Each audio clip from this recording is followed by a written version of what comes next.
me in this matter. Verse 8.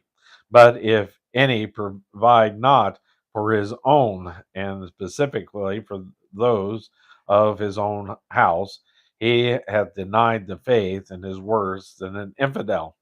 First Timothy chapter 5 and verse 8. My friend, I don't know how I could make this any stronger than it's made right here. The widow is to be taken care of by her own flesh and blood. It does not matter what type of testimony a man may give at a business men's meeting, or what kind of testimony a woman may give at the missionary society. If they are not taking care of their own, they have no testimony for God. They are worse than an infidel. Scripture is very clear here. You might miss some things in Scripture, but you cannot miss this. We were asked to go and preach at the Arcadia Cove, and it came clear to me that we were to go visit Omi in the nursing home instead. And so we go every Sunday and visit Omi in the nursing home. She can't take care of herself, and we can't take care of her, but we do need to minister to her. The sad thing is, you go to these nursing homes. I used to go at Christmas when I didn't have my kids, and I would ask, is there anybody that does that nobody comes and sees? And they know very distinctly who they are, and they will tell you. And I would go and I would read. I would ask them what their favorite portion of Bible was, and I'd read it to them, and I'd pray with them, and that was something that I felt like I could do. But but we need to take care of our widows and make sure that they're taken care of in our day. Uh, it, the ones who are widows indeed, who don't have a family to take care of them. Verse 9, let not a widow be taken into the number under 80 years old, having been the wife of one man. Uh, unto the number refers to the group of widows which were to be helped.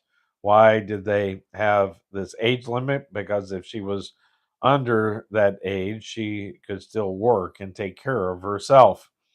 Verse 10, well reported of for good works, if she have brought up children, if she have lodged strangers, if she had washed the saints' feet, if she have received the afflicted, if she have diligently followed every good work.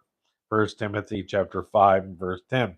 Well, well reported of for good works. Paul is saying that it is good to consider what kind of person the widow has been in the past. Check back in her life. Don't help anyone who comes along, but if she is the kind of person that has this that he has described and she is in need, you are to help her.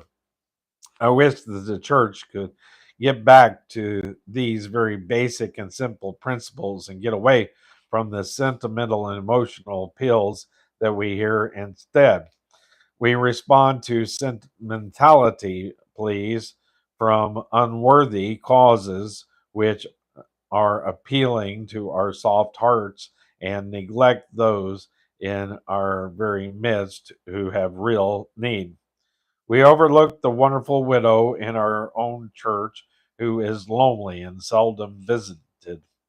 Her her children have moved away and have died, and she may have physical needs. Too often, the church ignores such need. But if a church took care of its widows, its testimony would not go unnoticed by the world. That was one of the things my mother used to do here. This is a picture of my mother. She would have the widows over and have a meal for them uh, several times a year. I know at Christmas and Thanksgiving, especially, and visit with them. And that was one of her ministries. My mom was given to